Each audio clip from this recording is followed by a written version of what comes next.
ಹಂಪಿಯ ವಿರೂಪಾಕ್ಷ ದೇವಸ್ಥಾನದ ಮುಖ್ಯ ದ್ವಾರ ಇದು. ಸುಮಾರು 165 ಅಡಿ ಇದೆ ಮತ್ತು 11 ಅಂತಸ್ತುಗಳನ್ನು ಒಳಗೊಂಡಿದೆ. ಇದನ್ನು ದ್ರಾವಿಡ ಶೈಲಿಯಲ್ಲಿ ನಿರ್ಮಾಣ ಮಾಡಿದ್ದಾರೆ. 9ನೇ 10ನೇ ಶತಮಾನದಲ್ಲಿ ಇದು ನಿರ್ಮಾಣಗೊಂಡಿದೆ. ಅದೇ ರೀತಿ ಇದು ಒಂದು 40 ಅಡಿ ಬಂದುಬಿಟ್ಟು ಆಲ್ಮೋಸ್ಟ್ ಕಲ್ಲಲ್ಲಿ ಕೆತ್ತನೆ ಮಾಡಿದ್ದಾರೆ. ಅದ್ರ ಮೇಲೆ ಬಂದುಬಿಟ್ಟು ಇಟ್ಟಿಗೆ ಗಾರೆ ಕೆಲಸದಲ್ಲಿ ಮಾಡಿದ್ದಾರೆ.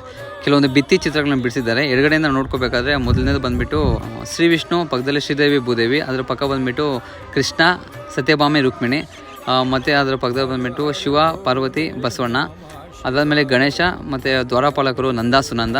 ಅದಾದಮೇಲೆ ಬಲಗಡೆಗೆ ಮೊದಲನೇದು ಬಂದುಬಿಟ್ಟು ರಾಮ, ಲಕ್ಷ್ಮಣ, ಸೀತಾ, ಮತ್ತು ಅದರ ಪಕ್ಕದಲ್ಲಿ ರಾಮ, ಲಕ್ಷ್ಮಣ, ಸೀತಾ. ಕೊನೆಯಲ್ಲಿ ಬಂದುಬಿಟ್ಟು ಸುಗ್ರೀವ, ವಾಲಿ, ಹನುಮಂತ. ಗೋಪುರದ ಎಡಭಾಗಕ್ಕೆ ಹೋಗಿ ನಾವು ನೋಡೋದಾದರೆ ಕೆಲವೊಂದು ಕಾಮದ ಭಿತ್ತಿ ಚಿತ್ರಗಳು ನೋಡ್ಬೋದು. ಇದ್ರ ಉದ್ದೇಶ ಬಂದುಬಿಟ್ಟು ದೇವಸ್ಥಾನಕ್ಕೆ ಬಂದರೆ ಬರೀ ಭಕ್ತಿನೇ ಅಲ್ಲ, ಕೆಲವೊಂದು ಜ್ಞಾನ ಕೂಡ ತುಂಬ್ಕೋಬೇಕು ಅಂತ ಆಗಿನ ಕಲಾಕೃತಿ ಕೆತ್ತನೆಗಾರರು ತುಂಬ ದೇವಸ್ಥಾನಗಳ ಹತ್ರ ಈ ಥರ ಕಾಮದ ಭಿತ್ತಿ ಚಿತ್ರಗಳನ್ನ ಬಿಡಿಸಿರ್ತಾರೆ. ಹಂಪಿಯ ತುಂಬ ದೇವಸ್ಥಾನಗಳಲ್ಲಿ ಗರ್ಭಗುಡಿಯಲ್ಲಿ ದೇವರುಗಳೆಲ್ಲ ತುಂಬ ಧ್ವಂಸ ಆಗಿದೆ. ಇದ್ರ ಬಗ್ಗೆ ಫುಲ್ ವೀಡಿಯೋ ನಾನು ಯೂಟ್ಯೂಬಲ್ಲಿ ಬರುತ್ತೆ, ದಯವಿಟ್ಟು ನೋಡಿ ಸಪೋರ್ಟ್ ಮಾಡಿ.